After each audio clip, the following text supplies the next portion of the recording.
So yes, I will welcome us all. I'm really excited to see everyone today. This is going to be the first in our collaboration of programs between Brothers of Israel and Bethel.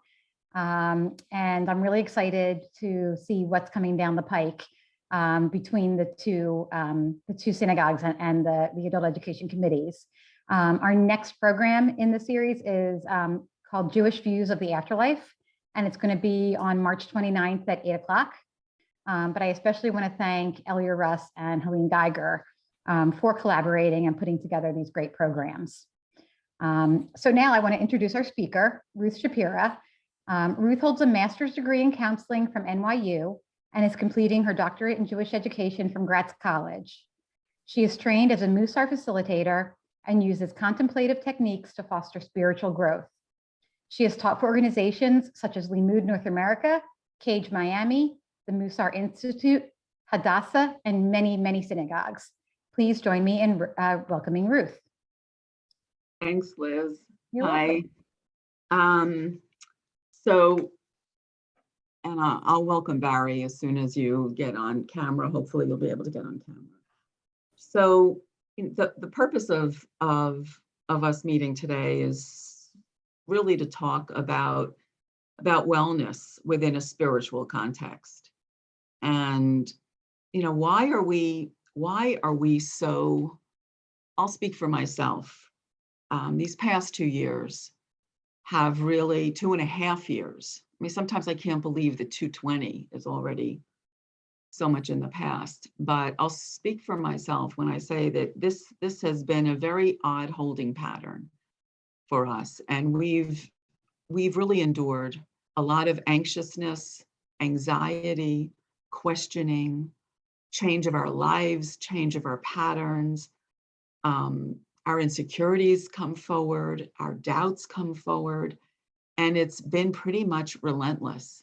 And you think about the taxing toll that has taken on our psyches, on our bodies, on our emotional well-being. It's almost too much to even bear. So I am really appreciative of this opportunity to talk about uplifting spirituality, how we can really get in touch with that part of ourselves that we don't see, but then has a larger picture on what's going on with us, and how we can elevate our everyday experiences to be more positive, more open, and more welcoming. So I really thank you for being part of this and for being interested in this. This loss of control that I've experienced, I'm just interested in knowing what your experience is. And you could put it in the chat if you want, but if you had to say a few words about what your past experiences have been for these 2.5 years in terms of your emotional well-being, what would you say? You could either call it out or you could put it in the chat, and then I'll read what we have in the chat. What's your response to that? What's your response to what has been going on? Frustrated. Estranged? Sorry. Frustrated. Frustrating. Yeah. Anyone else? I worry about my parents and my kids. Yeah, worry. I mean, worry about your loved ones. What else? A lot of fear, because Fear. we're worried about our families. Yeah. Mhm. What else? I would say feeling like ups and downs, a lot of them, based on some of the things that others have mentioned, whether it's the fear, the uncertainty, just so much more ups and downs than what would be considered normal. Yeah. Yeah. Disappointed. Disoriented. Disappointed. Disappointed. Yeah. I'm actually kind of grateful that even though I had to lose them, I'm very glad my parents did not have to live through this, quite frankly. Right. So seeing it through, yeah. Go ahead. I lost a relative in Los Angeles, and she had no family around her when she died. And that broke my heart that none of us could be there for her or anything like that. On the other hand, I also look at the silver linings. I mean, we're here today. Would we be on Zoom or together like this if this hadn't happened. So, and I think of all the people who can attend services remotely now who never could before. So I like to keep my eyes on the silver linings that come Yeah, out. I mean, our orientations have changed. And Francine said that has taken the time to reflect inwards on who she is and what makes her happy, and also incredibly sad about how many people died. And yeah, Judy, you're right. Within every challenge, there is an opportunity. So let me just go back in time, thousands and thousands of years, if you could just transport yourself. The idea of religion and health, and I don't really like to use the term religion, but it's just I'm just using it out of convenience. If you want to talk about belief systems, then that's fine too. But it's really the idea of belief systems were not separate from health. In our own Bible, it was the Kohanim, the high priests, right? I don't like to use the word high priest either. It was Kohanim who really determined if you were well or not. If you had a skin scaling disease, if you had whiteness on your skin, if you had mold in your house, that was a sign of a disease, of something that was a dis-ease, something that had to be looked into. And only in more recent times, when I say recent compared to ancient times, has there been a separation between medicine and belief.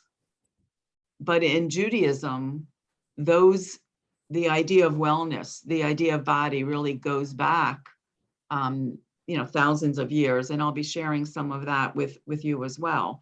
But not only has belief systems and health been bifurcated, our bodies have been bifurcated. I mean, it's very difficult to find a holistic healing practitioner, someone who could look at your entire body, your entire system, your emotional health, your physical health, and put it all together. It's almost like the Cheerios of medicine. You have full grain, multigrain, oats, fat-free. There's like everything has been really marginalized. So there is not a lot of systems that look at our entire being. So we have to do that for ourselves. And that's what we're going to be talking about today. We have to bring things, in a sense, together. It falls on us because that's not really going on anywhere. And it's hard to really look at ourselves in a holistic way. I just noticed that I'm spotlighted. Any way that we could not do that? Or because I'd like to see everybody, but if you can unspotlight us and we can keep you spotlighted by going up to the right-hand I got corner it. where it says view. Yes, I got it. I did that. Okay. So I'm going to share my screen. Just give me 1 second. Let me just get my, okay, got it, thing up here for a second. Okay. So we're going to talk about what it means, getting well inside and out. I want you to contemplate this because it's very powerful for me. The moment we encounter God or the idea of God, our brain begins to change. What do you make of that? This is from Newberg and Woolman, Andrew Newberg and Mark Woolman, how God changes your brain. The moment we encounter God or the idea of God. So here we're not saying that it has to be a theistic. It could even be the moment you encounter a sense of the universe as a whole, as one. The minute you get yourself from here in the physical world to over here in the spiritual world, if we could break this down, your brain responds. Your brain changes. So that's what we're going to explore. Andrew Newberg is an MD. He's the head of the University of Pennsylvania's Spiritual and Medical Health Center. So this is not a kooky guy. He is, he submits articles into the Journal of the American Medical Association. I mean, he has studies and studies and studies. And if you look at his books, they're researched and researched and footnoted. So this is a guy who has studied brains and brain scans, and has studied what happens when people describe enlightenment experiences or are actually meditating. And these MRIs show the brain is different. And that affects our healing, that affects us. But let's just kind of define terms for a minute. So if I could just ask you for a minute, for you, how would you define, because it's kind of elusive, how would you define spirituality? Just any words. I mean, there's no right or wrong here. We're not, I'm not checking you with Webster's. What It's would all about faith. Okay, for you, it's Faith. about faith. Can you describe that a little bit? Trusting that there's more than what we can see, feel, experience on all around us. That there's more. Okay, I like that second part. It's kind of easier for me to grasp that. For me, rather than faith, I understand now what you mean, that there's something beyond. There's something beyond. What else? I kind of wonder about, I've always wondered about the concept of predestination. So I'm not quite sure how I feel about that, but I'd like to think there's a plan, but on the other hand, maybe there isn't. Okay, so something that has more of a kind of, that has an influence on this world. And Francine said something that is the opposite of physicality. What else? What else comes to mind when you think of spirituality? I mean, I think a lot of people equate spirituality with faith. And for me, they're very different. My faith is specifically God-based, but my spirituality is not. It's bigger than that. It's more encompassing than that. Yeah, thanks for that. Laura said she has a very mixed experience. What does that mean? If you had you have to unmute yourself. You're still muted. Yeah, I know. First, I apologize because I never hit enter to your last question about what the pandemic has done to me, and I didn't finish typing that. So not being the swiftest with using the chat. So sorry about that. I was going to just kind of piggyback off what I think Francine said.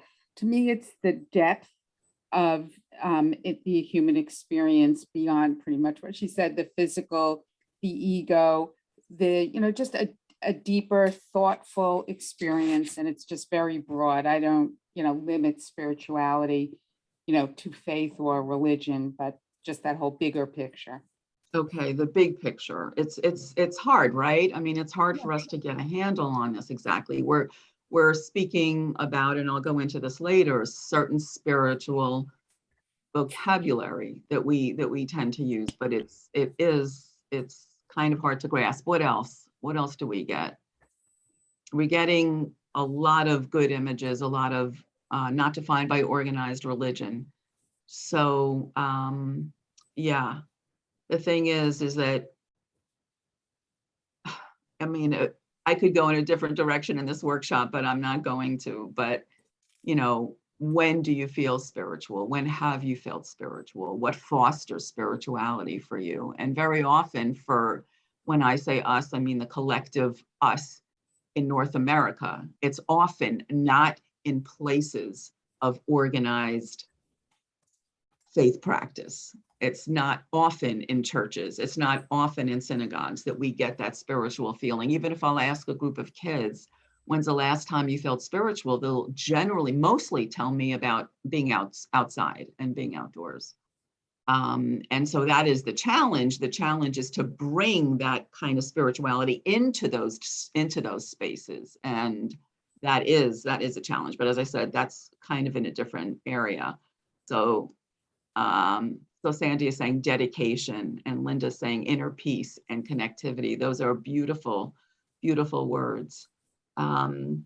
So how does this definition, I would like to think that spirituality is shared by everything on earth, not restricted to humans. Yeah, in fact, well, we have a specific ability as humans, but the ideas of things being interconnected talks about not, and the spiritual part of Judaism, the Kabbalistic part of Judaism believes that all things are connected, not only humans and animals, but everything. Everything shares a connectedness, including the minerals, the rock, everything kind of in this organic whole. I mean, it's, if you get into it, it's a really beautiful idea. How we come to it and our approaches are different is what Judy says. So let me ask you this, for how does this sit with you? How does this definition sit with you? This is by Dr. Christina Polchowski. She's the director of the George Washington Institute for Spirituality and Health. The aspect of humanity that refers to the way individuals seek and express meaning and purpose, and the way they experience their connectedness to the moment, to self, to others, to nature, and to the significant or sacred. Just from a show of hands, how does that sit with you? Anyone find that objectionable, or are you okay with it? I'll let you read it again.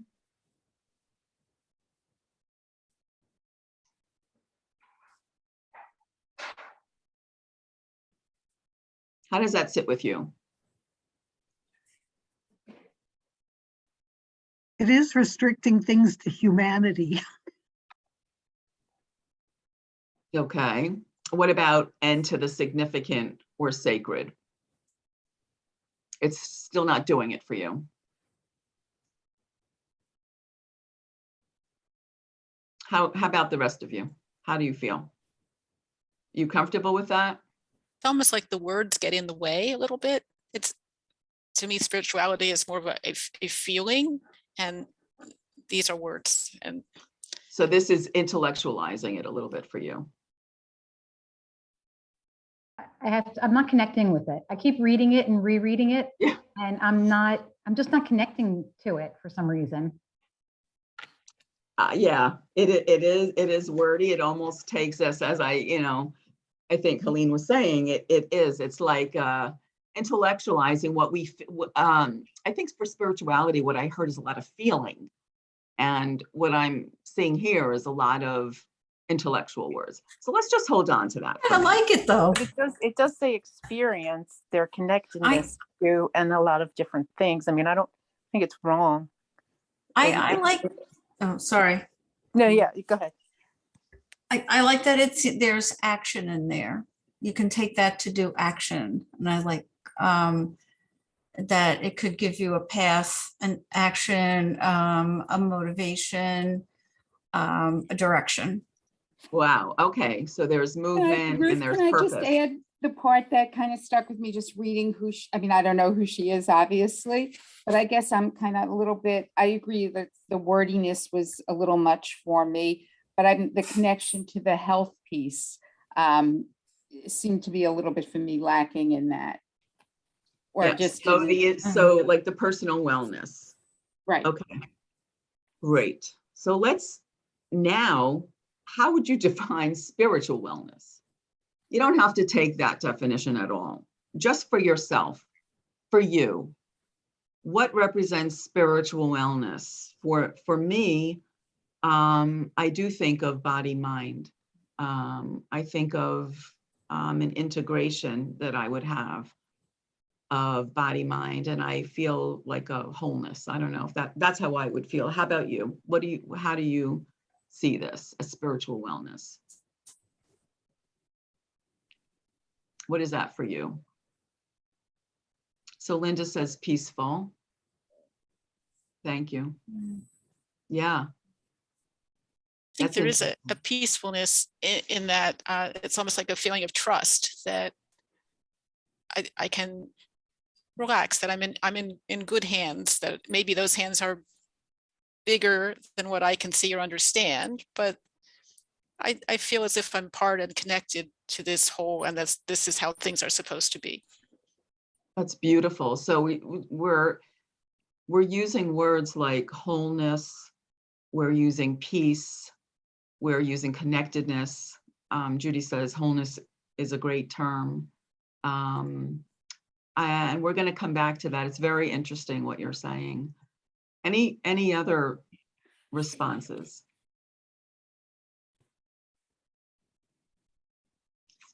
Okay. So here's our challenge. This, I talked about this a little bit in the beginning. We've been in an altered sense of emotional and social health.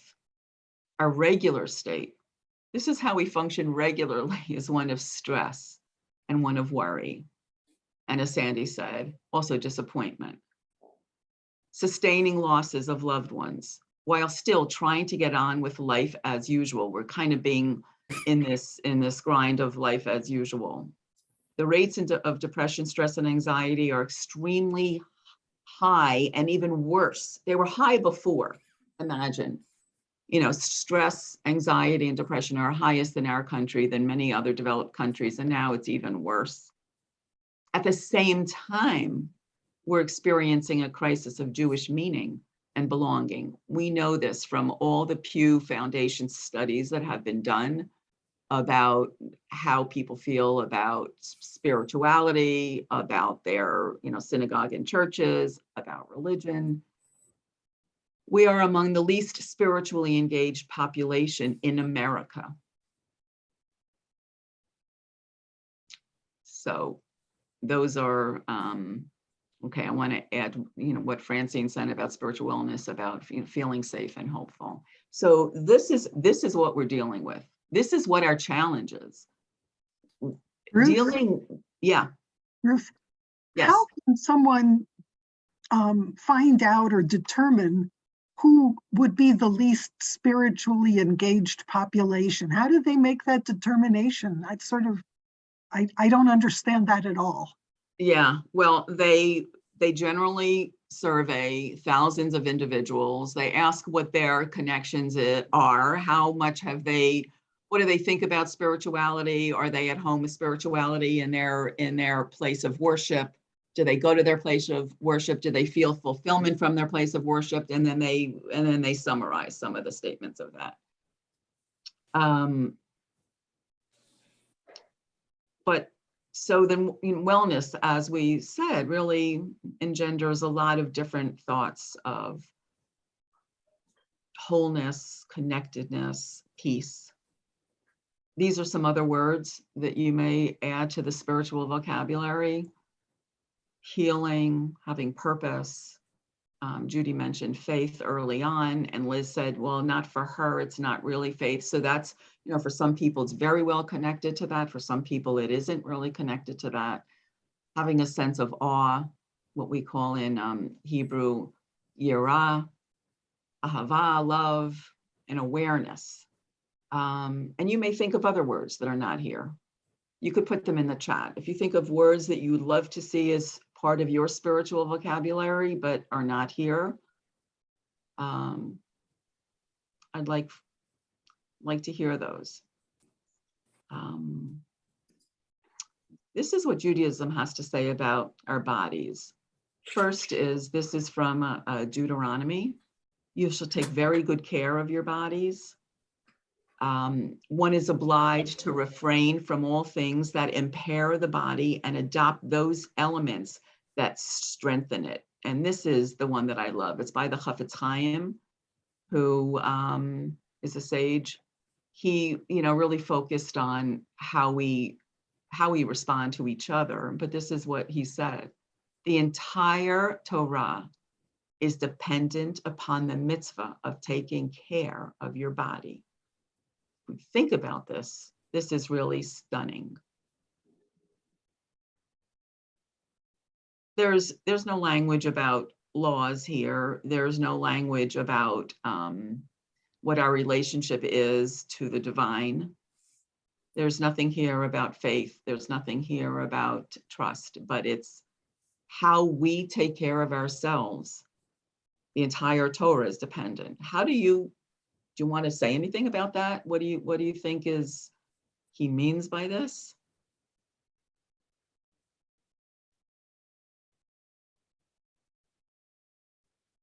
I mean, maybe it's stunning for me, maybe it's not stunning for you. So is it surprising for you to hear that, for you to read that? Yeah, Judy? The first thing that comes to mind is that we were made in God's image. So taking care of us is a way of ourselves, is a way of honoring God as well as ourselves. That's beautiful. Yeah, that's beautiful. Anything else? I think if we take care of our bodies, we can build beyond that, Francine says.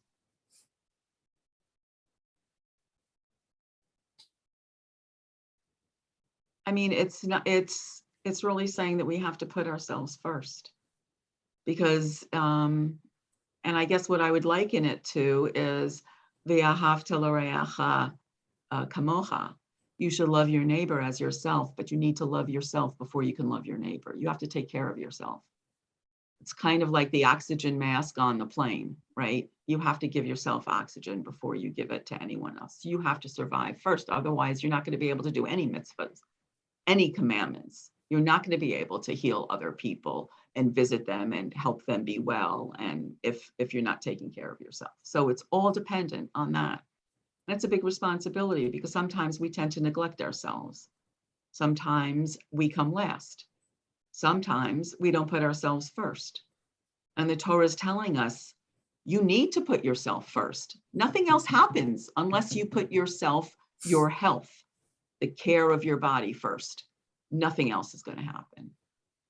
So I love this quote, because anytime that we think that we're helping other people by neglecting ourselves, this quote says no.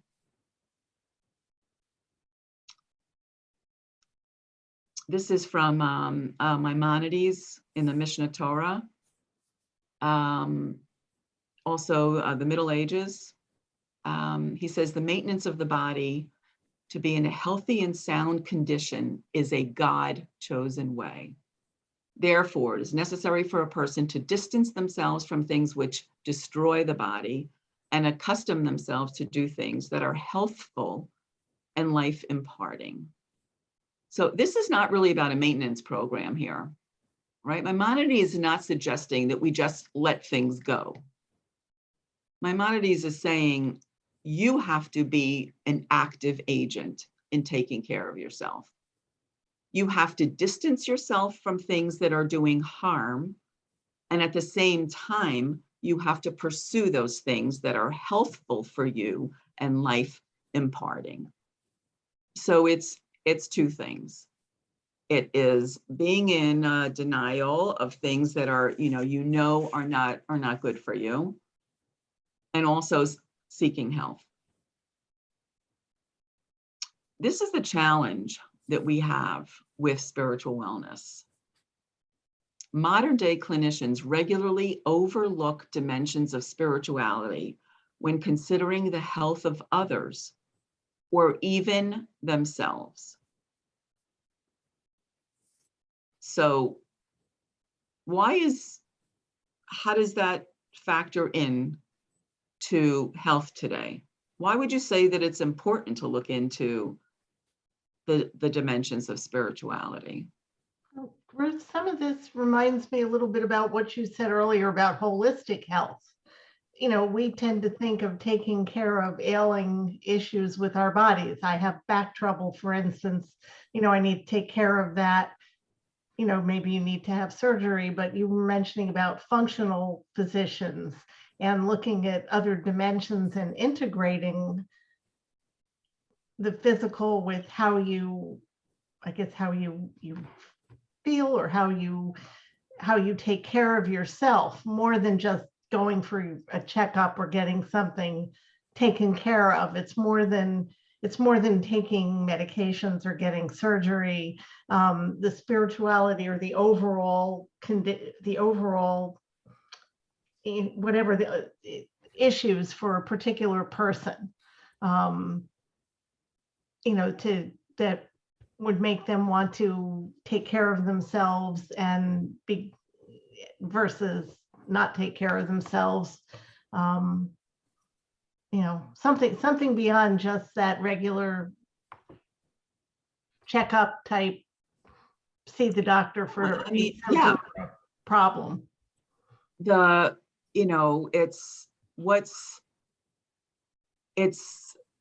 When we think about dimensions of spirituality, it's that is beyond the physical. And I think that is one way to look at it. Like, what's going on in your life? Like, more of the medical surveys that I've been asked to do in doctors' offices, try to get at some of this. They ask you, are you depressed? Have you done this? But then they don't follow up with it really either.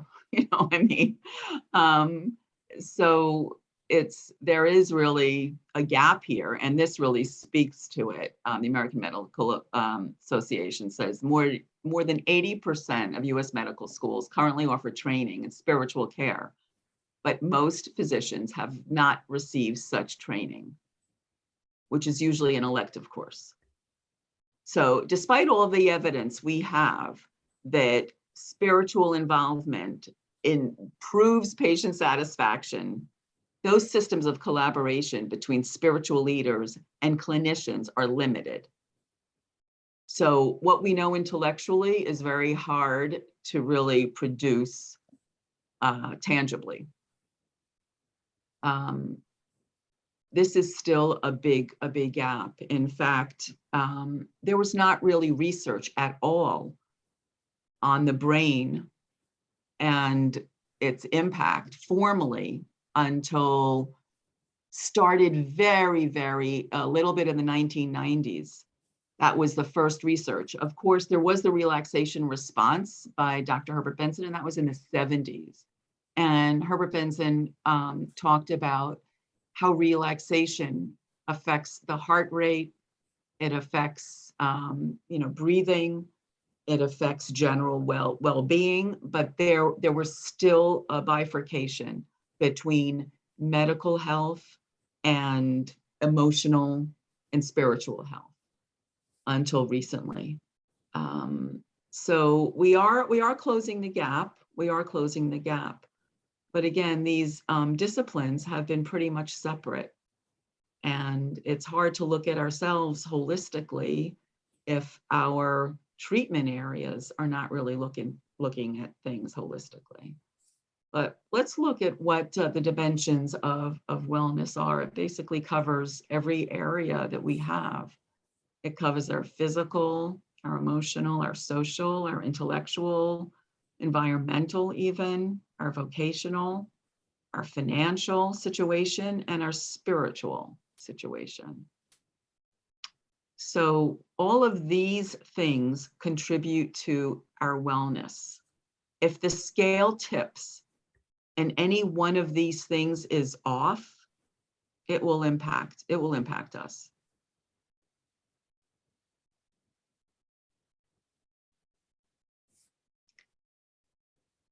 Can you look at this list and think and be at peace with it and think that, okay, I mean, is this too optimistic for you? Is this coming across well? If it was like that, I would be in Shangri-La or something. I would be, how does this feel to you? Does this feel too optimistic, too impossible to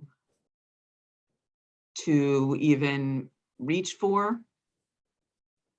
How many of these things you don't have in your life? And are you feeling a lack of these things in your life? You don't have to answer if you don't want, or I think it's a degree of, how close you are coming to achieving all of those. It may not be that you can achieve all of them, but if you have a plan, if you're working towards them, if you feel, a majority that you're happy with majority of them, then you could say that you have spiritual wellness. I mean, maybe that's why it interferes with our feeling that we are really there if we don't have all of those at the moment. Yeah, I'm not sure it's realistic that we have it all the time. I mean, that's not really that we're on, like functioning on all burners all the time. I think this gives us aspirational goals. I think it gives us an idea that all these things influence us. And if we think that it doesn't, it does. For example, let's just pick one. let's just pick environmental, for example. We wouldn't think that that would affect our wellness. I want you to think of some examples for me of how it does or how it could. What are some environmental situations? Too much stuff. Yeah, too much stuff. And what does that do to our feeling of wellness? It impacts everything. You know, the feng shui is another approach, I guess, in the dimension of wellness, to work with environmental understanding and wellness in terms of what do you need? What don't you need? Mostly what don't you need, as you said earlier in the quote from Maimonides, getting rid of the stuff you don't need. That does give you joy. In many ways. Okay, great example. Other examples of environmental. How environmental situations would affect your wellness. Air we breathe. Laura? Yeah, I was just going to say, I mean, it's interesting because this 1,000% completely speaks to what I do in my professional life and working, in the social work field for the last zillion years. This is like the entire story, really, in this one screen, that everything impacts each other. And so, I mean, this is, I guess I don't see it necessarily as one thing to strive for, but just the interconnectedness of everything in terms of wellness.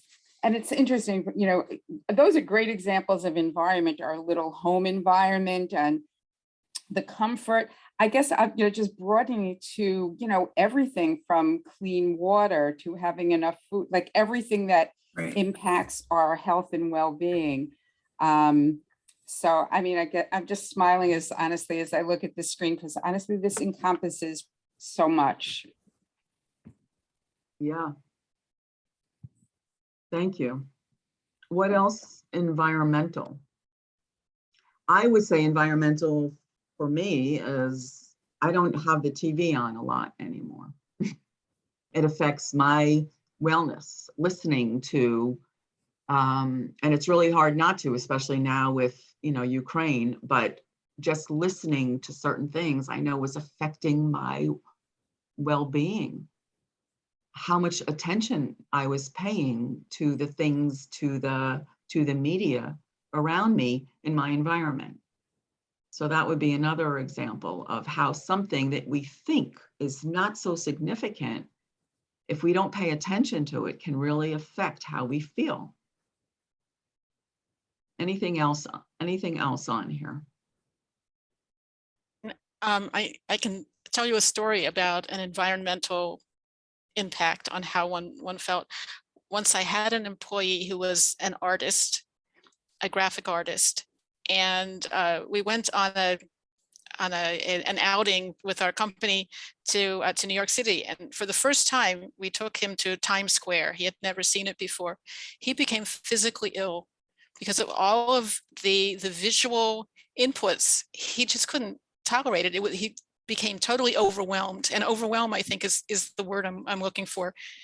And that sometimes happens to me if I go to, let's say, a rock concert or something like that. Too much sound, too much noise, and I feel overwhelmed and find it environmentally difficult to cope, and I get out of sync, get jangled. That's a great example. It's a great example of either too much input, being exposed to too much input, whether it's noise, whether it's visual stimulation, whether it's other things, and how it affects our sense of well-being. Francine said that having everything that she needs in a way that she could get to it without hurting her hip. I totally relate to that, Francine. I recently experienced knee injury, and it changes everything for me. You feel all of a sudden incompetent. You feel like I can't do things that I'm, usually doing. So I totally can understand what that means. Having her environment set up so that I enabled my independence. Yeah, a lot of thinking, a lot of energy. I mean, when we get injured, we have to spend a lot of energy on the healing, what our environment's like, how we feel about that. she also organized her spice jars and felt peace afterwards.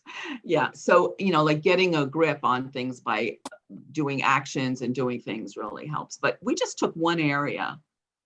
We just took environmental, and someone else, I think Judy mentioned climate change. That absolutely affects us.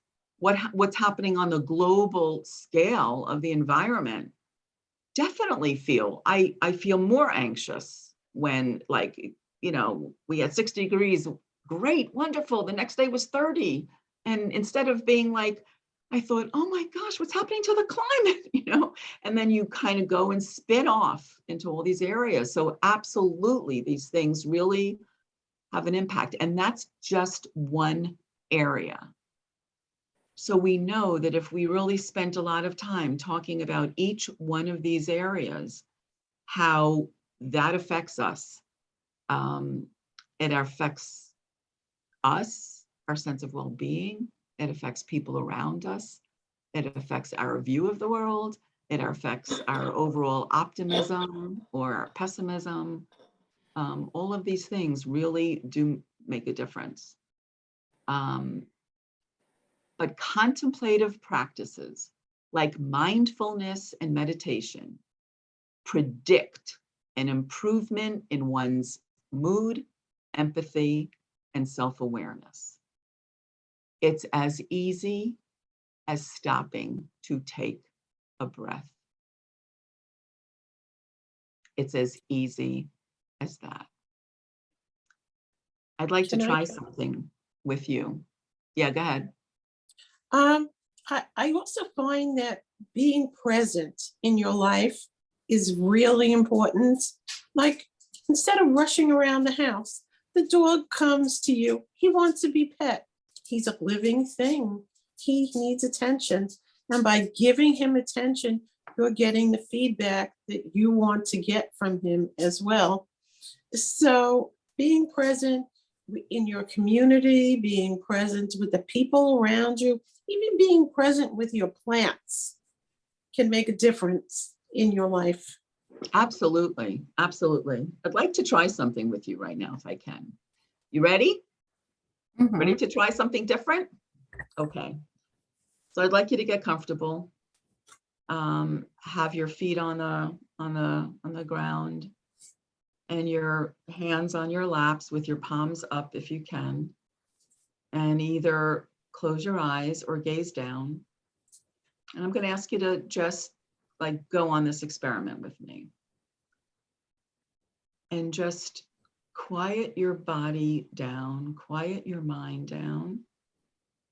And you don't have to do anything except notice your breath.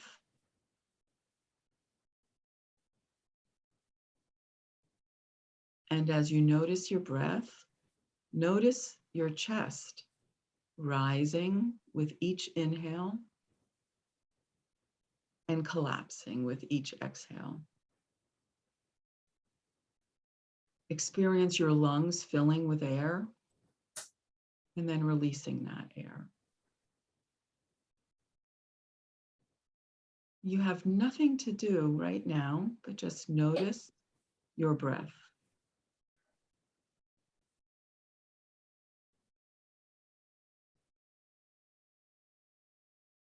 Experience that your body is thriving. Your body is enlivening itself with each breath that you take.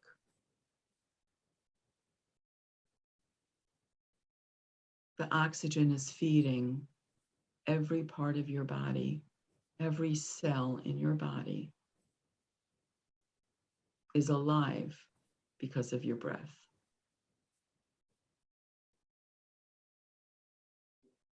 Just focus on the gift of being alive, of taking your breath.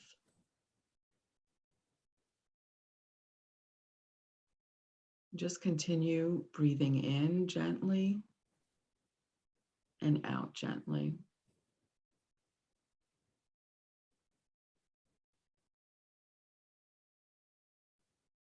And when you're ready, gaze up or open your eyes.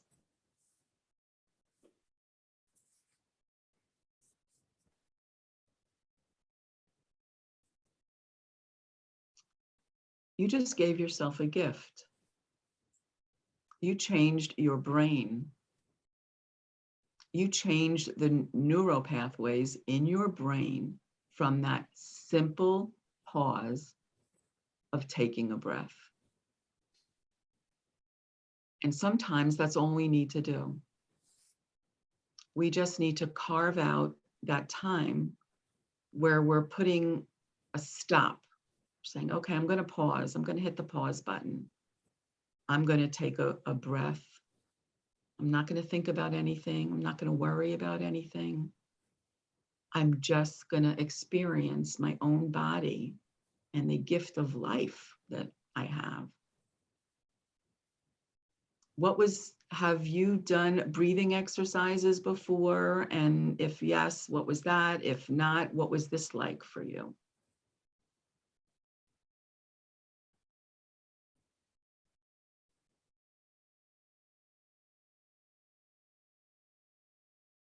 What came to mind were the tunes and lyrics, speaking words of wisdom, let it be, the Beatles fan. Very cute. It's relaxing, and it really brings to mind that this is something that I personally ought to do more often. It stops all those nagging things that are bothering you and just takes you to a more peaceful place. Yeah, it's pausing, and that affects our brains. Now, in some of this research, they talk about a small e and a large e, which is small enlightenment and big enlightenment. Small enlightenment, those times that we all of a sudden feel something beyond ourselves, or we feel a sense of wholeness or connectedness or something with the universe or something out in nature, that's small. So that's what Andrew Newberg calls a small e. That affects our brains. That permanently changes our brains. The big E is something else. That is a huge transformation from regarding ourselves, from an experience where we regard ourselves not as separate from the universe, but as part of the universe, as one, as totally one. So I want you to try and exercise now here with me, another exercise, because I want to give you an idea of really some of the mechanics of what's inside of us. Oh, but I'm actually, hold off on that because I just want to share some other stuff with you. Sorry. So we're going to hold off on that for a minute. We had a definition before of spirituality. I want to give you one definition of Jewish spirituality. So Rabbi Avi Weiss, who's an activist rabbi, he's in Riverdale, New York, says for him, being in the moment while feeling the presence of God in the moment is spirituality. I like to change the word God because for some people it calls up a lot of Hebrew school images that you may have that you may not be comfortable with, or we may not relate to. But if you could think of being in the moment while feeling the presence of something larger than yourself, something bigger than yourself, something that is intangible, but yet a sense of connectedness, and feeling that while being in the moment, he calls that spirituality. Judaism's view of spirituality is very concrete. Let all you do, let all you do, everything you do can be in the service of something bigger than yourself. So it's not really separate from you, it is you. It's all you are doing. And if you're doing it with intention, so that's really the key here. It's doing things with intention is the Jewish part of spirituality. It's kadosh, right? And the idea of holy is to separate, is with intentionally making a distinction between this and making a distinction between that. We talked about this earlier, where Jewish healing is about the quest to become spiritually whole, even if the physical body is broken. A cure may not always be possible, but people can learn to cope with their physical or emotional pain so they can achieve spiritual peace of mind. So we're not talking about perfection in the physical body. We're talking about acceptance of our physical body and coping. I want to talk just a little bit, and I know we're going to get a little short on time here. And I know that you may have questions as well. But our tradition sees a sense of shleimut, which is defined, it comes from the word shalom, of peace. But what we try to achieve is a sense of shleimut, which is wholeness, which is how you defined, some of you defined spiritual wellness.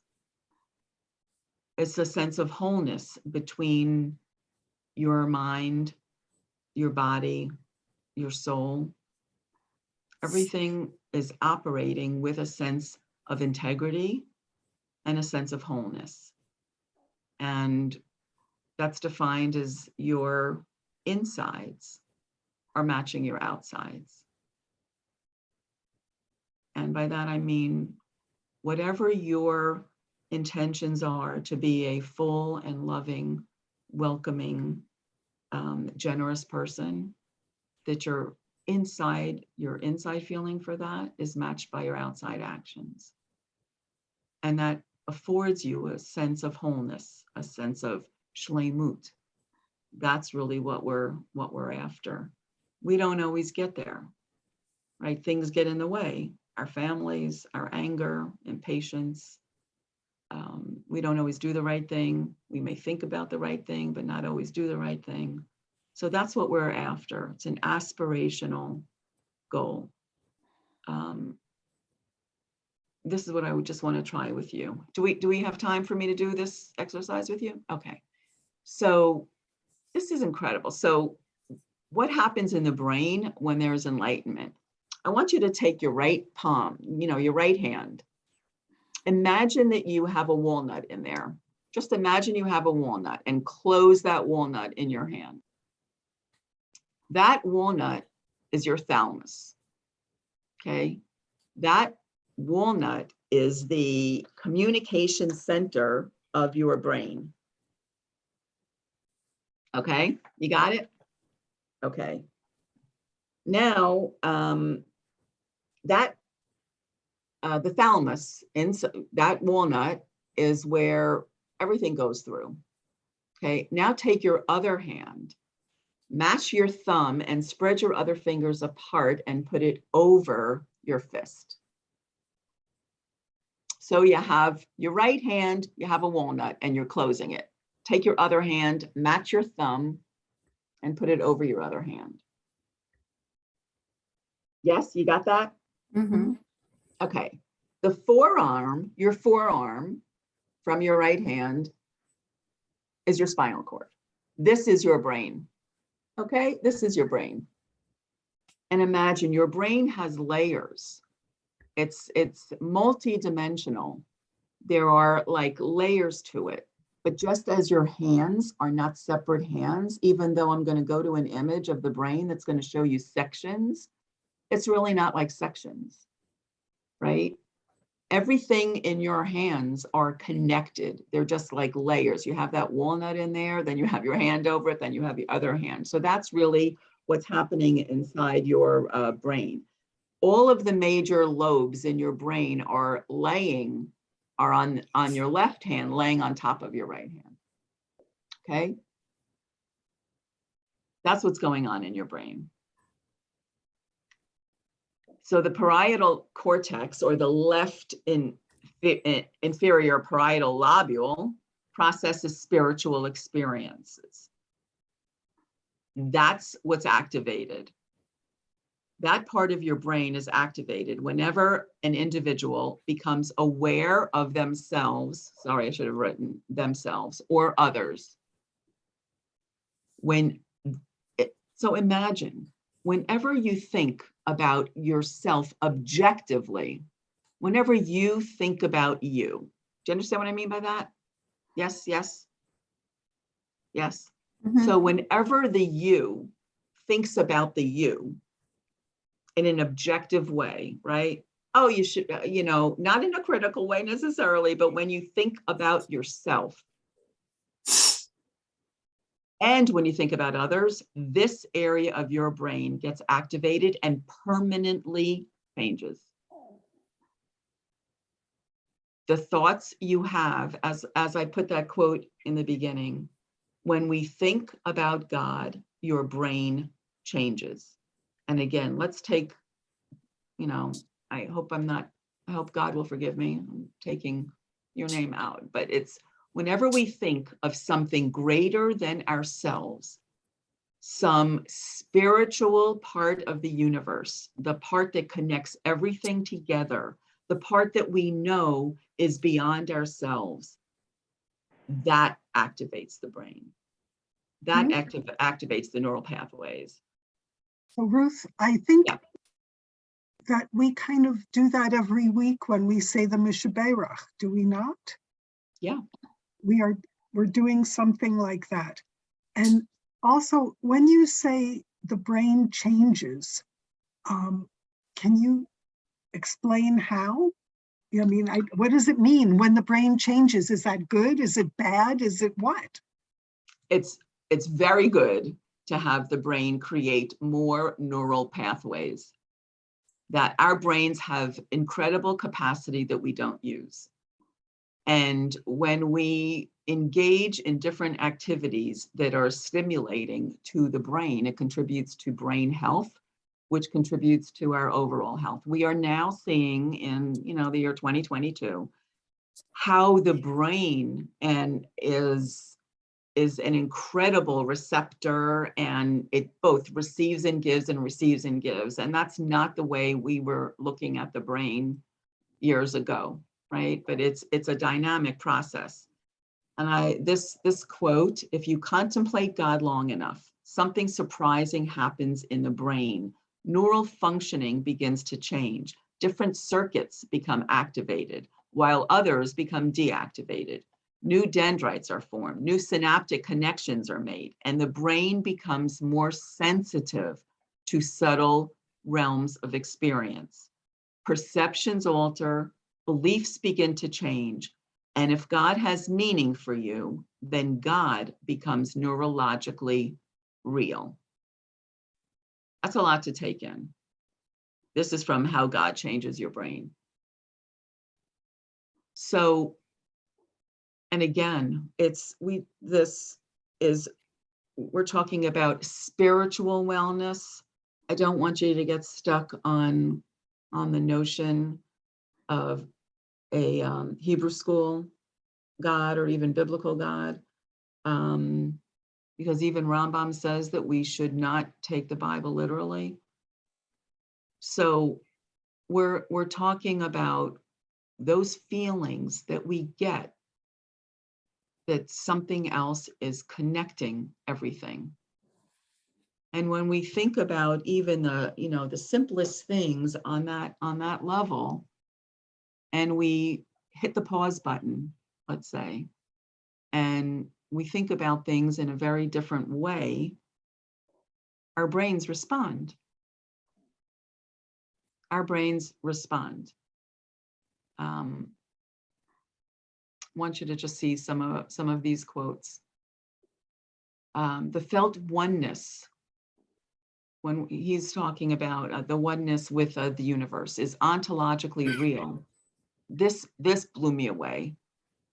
The alpha waves in our brain are the same current as nature. And he goes even further than this in the book. The Earth's crust emits waves. Those are alpha waves, the same alpha waves that we have in our brain. I mean, so this mystical, what I talked about earlier, this mystical Kabbalistic notion of even minerals and rocks kind of being in this whole system is not really far-fetched, because everything emanates waves, energy. The energy that we have matches the energy as nature has, as even the Earth's crust has. So we are wired in our essence to be one. Whether or not we participate in a spiritual practice or adhere to a faith tradition, whether or not we identify as religious or spiritual, our brain has a natural inclination toward and docking station for spiritual awareness. So this is how we're wired. And Andrew Newberg writes, there's nothing we have found in science or reason to refute the concept of a higher mystical reality. So what we're experiencing has an essence of truth to it.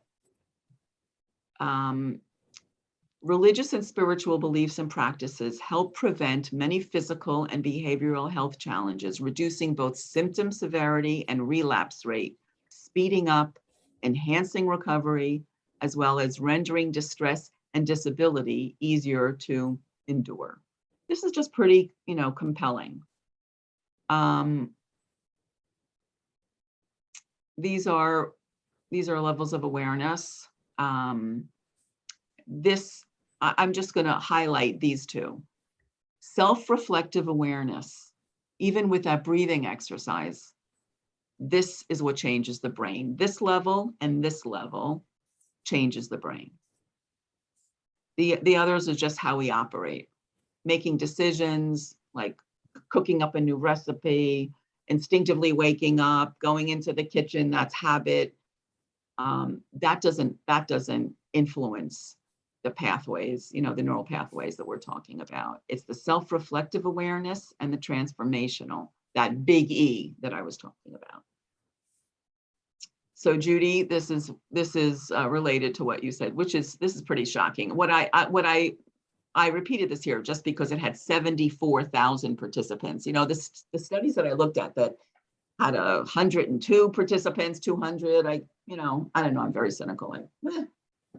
What's that? 74,000 participants. Women who attended weekly religious services had a lower, this was shocking to me, mortality rate. Mortality. This is not about spiritual wellness. This is about mortality compared with those who had never attended religious services. So I thought you would want to see that. Okay, so this will be, these are the benefits of bringing spirituality into our lives. I'll let you look at that. What is maladaptive coping, please? It would be coping that is not positive. So let's say you could cope with things by blaming others. You could cope with things by being aggressive. You could cope with things by denial. That would be maladaptive coping. Thank you. Yeah.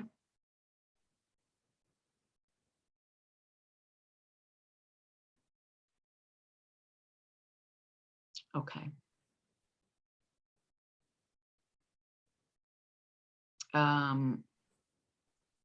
Yeah, I'll just share this with you. This is from Akedat Yitzchak, which is written by Isaac ben Moses Arama, 15th century.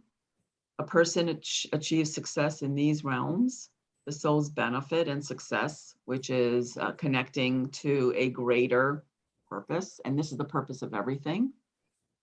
And one's wellness has three components: health, your own needs. This is, a little bit like what we said about Maimonides, right? It's not only how do you have health, you have to meet your needs, but also avoid other things. and we'll end with this, that how do you think about spiritual wellness? You would think how maybe your values have changed from your life experiences. You would affirm and search for meaning in your own life, clarifying what's important to you and not being in judgment of others. Integrity, this is the sense of shlemut that we talked about, of wholeness, by acting in ways that are consistent with your values, being open to exploring issues that impact your health. Those are things, as well as engaging in practices. Practices like meditation, like breathing, like visualization, like connecting with a spiritual experience in synagogue, being part of a prayer group, whether it's informal or not, journaling, chanting, mindfulness. Those are all practices that help us engage on a spiritual path. It helps us, it helps our brains, it helps us refocus on our lives' priorities.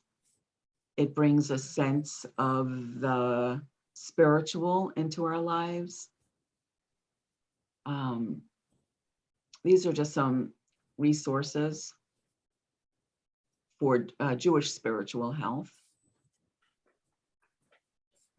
I really limited it to those that deal with health.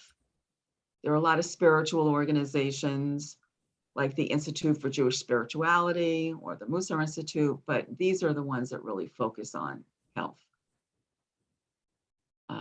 I did not know about the Ruach Network before it came up for me in a search. It's an emotional and spiritual kind of network that you can call on the phone. I didn't call, but these are research centers where this is really optimistic. The number of research centers they have that are researching spiritual health, everywhere from GW to Harvard, Mount Sinai. So there is really, compared to what just existed a short time ago, this is an explosion. And these are some of the sources.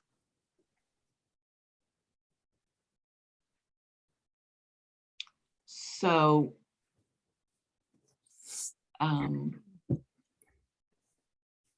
yeah, Judy, we'll think about that. Speaking words of wisdom, let it be. Yeah. Any concluding thoughts, any comments that you have? Laura, yeah. Yeah, I would just like to comment that what was discussed, outlined in the last hour is so rich with absolutely everything that it's almost like, wow, like it's just not just brain health and spirituality. I mean, to me, you just spoke to and covered an enormous amount. So I just wanted to, just say that's, wow, sorry, I can't be more articulate at the moment. Other than that was just a very, very rich and very important on many, many levels. Thank you. It could have been too much. I mean, it's hard, just like when I, showed you the brain, like you can't separate, they can't, as much as they talk about the frontal lobe and the cortex and the, parietal lobe, they can't really be separated. So Judy, you said, well, how do they know this? How do they do study, and they have attached, whatever those, like magnetic things are, or people go into an MRI when they are meditating or when they have these experiences, and it does light up. You could see it in the scans, on the brain scans, but that they could see, but they can't do the reverse. So they can't say this and this and this will absolutely cause this. That they can't. Do you know what I mean? Like once it happens, they could document, they could note it, but they can't say, oh, so if you do X, Y, and Z, because X, Y, and Z is different for every single person. And so they can't exactly give a formula, but there is enough data that if we do the thinking about a spiritual, being part of a spiritual universe and being at one or being whole, and including practices like, as I mentioned, even a short breath or meditating or chanting or quieting our minds for period of the day. All of those things. Charlotte, you feel a lot more relaxed than you have in ages thing. That's so good. That's so good. We could all use that, right? We could all use that. As I said, we're really coping with a lot, an enormous amount, and we have to be kind to ourselves, right? That is the Jewish message that I wanted to also give you today. That we have to take care of ourselves. Nothing else is going to mean a thing. There's no Torah if we don't really take care of our own well-being and self-compassion, as Judy says. Yeah. And we have a way to do that. We have practices, and we can't be lazy with ourselves. We have to be responsible for ourselves. And that's the other message, right? We have to take care of ourselves. Thank you. What a fabulous presentation. I would like to echo what Laura had said about how important this was and how much material this is. And there's so much that you can drill down and get more for if you're looking at this again. Just so you know, we are recording it and we will post this on the Bethel Adult Education Archive page. And if anybody needs the address of that page, please put your email in the chat and I'll pick it up and make sure that I email you that link. This will be up on that page by Tuesday latest. So you'll be able to take another look at it. And I want to thank you, Helene, for the discussion that we had that really prompted this whole workshop. Liz, for Bethel being a support for all of this really wonderful information as well. Thank you. Thank you. Thank you so much, Ruth. Thank you. Thank you, Ruth. Thank you, Ruth. Sorry. Thanks, Ruth. Thank you. Thank you, Helene, for doing it. So this was really fantastic. And we have another wonderful program, just to remind you, that will be a collaborative program between Brothers and Bethel. It's going to be Tuesday, March 29th at 8 p.m. It's going to be online once again. Simcha Paul Raphael is going to be talking about Jewish views of the afterlife. We do need you to register in advance for that in order to get the Zoom link. It's not going to be on this Zoom link. So you can register. There's a flyer that's going around. You can register by clicking on the flyer. You can register from the Bethel website. I'm guessing you can register from the Brothers of Israel website. If you're having trouble doing any of those things, you can call the synagogue offices and they'll help you to pre-register for this so that you get the link.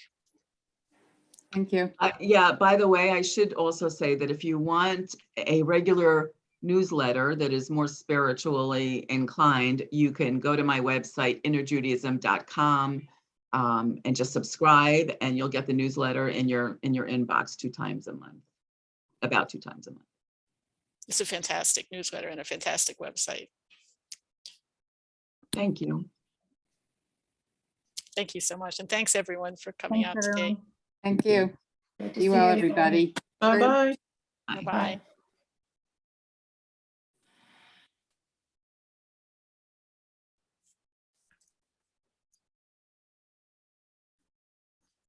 Sandra, I'm just picking up your address now so I can make sure to send you that link.